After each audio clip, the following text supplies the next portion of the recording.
Hello friends, welcome to smile top paramedical channel. 2026ನೇ ಸಾಲಿನಲ್ಲಿ ಯಾರೆಲ್ಲ ಅಭ್ಯರ್ಥಿಗಳು bachelor of physiotherapy BPT course ಮಾಡಬೇಕಂತ ಇದ್ದೀರಿ ಅಂತ ವಿದ್ಯಾರ್ಥಿಗಳು ಈಗಾಗಲೇ ನೀವು ಏನಾದರೂ KCET ಅಪ್ಲಿಕೇಶನ್ ಹಾಕಿದ್ರೆ ಅಥವಾ KCET ಎಕ್ಸಾಮ್ ಬರೆದಿದ್ರೆ ಎರಡು ಆಗಿರಬೇಕು. ಅಪ್ಲಿಕೇಶನ್ ಹಾಕಿರಬೇಕು, ಅಪ್ಲಿಕೇಶನ್ ಹಾಕಿ ಎಕ್ಸಾಮ್ ಬರೆದಿದ್ರು ಅವರು ಕೂಡ ಎಲಿಜಿಬಲ್ ಇರ್ತಾರೆ. ಆದ್ರೆ ನೆನಪಿಟ್ಕೊಳ್ರಿ, KCET ಎಕ್ಸಾಮ್ ರಿಸಲ್ಟ್ ಗಳನ್ನ ಇಲ್ಲಿ ನೋಡುವುದಿಲ್ಲ. ಓನ್ಲಿ ನಿಮ್ಮ ಫಿಸಿಕ್ಸ್, ಕೆಮಿಸ್ಟ್ರಿ, ಬಯಾಲಜಿಯ ಅಂಕಗಳನ್ನ ಆಧಾರದ ಮೇಲೆ ನಿಮಗೆ ಸೀಟ್ ಹಂಚಿಕೆಗಳನ್ನ ಮಾಡುವಂತ ಪ್ರಕ್ರಿಯೆಯನ್ನ ಕೆಇದವರು ಮಾಡ್ತಾರೆ. ಎಲ್ಲ ಮಾಹಿತಿಯನ್ನು ಕೂಡ ನಾನು ಈಗ ಲೈವ್ ಅಲ್ಲಿ ಬರಬೇಕಿತ್ತು, ಸ್ವಲ್ಪ ಕಾರಣಗಳಿಂದ ಲೈವ್ ಅಲ್ಲಿ ಬರ್ಲಿಕ್ಕೆ ಆಗ್ತಾ ಇಲ್ಲ. ಆದ್ರೆ ಯಾವಾಗ ಕೆಇದವರು ರ್ಯಾಂಕ್ ನಂಬರ್ ಗಳನ್ನ ಕೊಡ್ತಾರೆ, ಈಗ ಡಾಕ್ಯುಮೆಂಟ್ ವೆರಿಫಿಕೇಶನ್ ನಡೀತಾ ಇದೆ, ಹೀಗಾಗಿ ರ್ಯಾಂಕ್ ನಂಬರ್ ಗಳನ್ನ ಕೊಟ್ಟಿಲ್ಲ.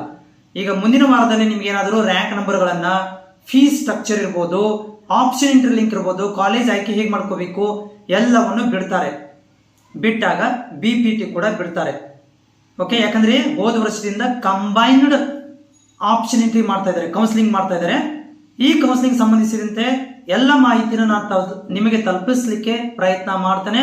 ಇವಂದು ಕೂಡ ನಿಮ್ಮಲ್ಲಿ ಏನಾದರೂ ಪರ್ಸನಲ್ ಮಾತಾಡಬೇಕಿತ್ತು, ನಮ್ಮ ಸ್ಮೈಲ್ ಟಾಕ್ ಪ್ಯಾರಾಮೆಡಿಕಲ್ ಇನ್ಸ್ಟಾಗ್ರಾಮ್ ಅಲ್ಲಿ ಕೂಡ ನೀವು ಬಂದು ಜಾಯಿನ್ ಆಗ್ಬೋದು, ಮಾಹಿತಿಯನ್ನು ಕೂಡ ನೀವು ಶೇರ್ ಮಾಡ್ಕೋಬಹುದು. ಅದರ ಜೊತೆಗೆ BPT ನೋಡ್ರಿ, ಇವಾಗ ರ್ಯಾಂಕ್ ನಂಬರ್ ಸಲ ಕಾಯ್ಬೇಕು. ಈಗ ನೀವು ಸೀಟ್ ಮ್ಯಾಟ್ರಿಕ್ಸ್ ಬಿಡ್ತಾರೆ. ಸೀಟ್ ಮ್ಯಾಟ್ರಿಕ್ಸ್ ಅಂದ್ರೆ ಏನ್ರಿ, ಕರ್ನಾಟಕದಲ್ಲಿ ಎಷ್ಟು ಕಾಲೇಜ್ ಅದಾವು, ಯಾವ ಕಾಲೇಜ್ನಾಗ ಎಷ್ಟು ಸೀಟ್ ಅದಾವು, ಎಷ್ಟು ಸೀಟ್ ಅಲ್ಲಿ ಯಾವ್ಯಾವ ಕಾಸ್ಟಿಗೆ ಎಷ್ಟು ಸೀಟ್ ಅದಾವ ಅನ್ನೋದನ್ನ ಸೀಟ್ ಮ್ಯಾಟ್ರಿಕ್ಸ್ ಅಂತ ಹೇಳಿ ಬಿಡ್ತಾರೆ. ಅಲ್ಲಿ ತನಕ ಕಾಯ್ಬೇಕು. ಸೀಟ್ ಮ್ಯಾಟ್ರಿಕ್ಸ್ ಬಿಟ್ಟ ಮೇಲೆ ಫೀಸ್ ಸ್ಟ್ರಕ್ಚರ್ ಬಿಡ್ತಾರೆ. ಫೀಸ್ 2026 ಸಾಲಿನ ಫೀಸ್ ಎಷ್ಟಿರುತ್ತೆ ಅಂತ ಬಿಡ್ತಾರೆ. ಮೂರನೇದ್ರಿ ಆಪ್ಷನ್ ಎಂಟ್ರಿ ಲಿಂಕ್ ಅನ್ನ ಕೊಡ್ತಾರೆ. ಆಪ್ಷನ್ ಎಂಟ್ರಿ ಲಿಂಕ್ ಅಂದ್ರೆ ಏನ್ರಿ, ಕಾಲೇಜ್ಗಳನ್ನ ಆಯ್ಕೆ ನೀವೇ ಮಾಡ್ಕೋಬೇಕ, ಆಯ್ಕೆ ಮಾಡ್ಕೊಳ್ಳಿಕ್ಕೆ ಲಿಂಕ್ ಅನ್ನ ಕೊಡ್ತಾರೆ. ಇದೆಲ್ಲ ನೀವು ಪ್ರೊಸೀಜರ್ ವೈಸ್ ನಡೆದಿದ್ದಿ, ನೀವು ಕಾಯ್ಬೇಕಷ್ಟೇ.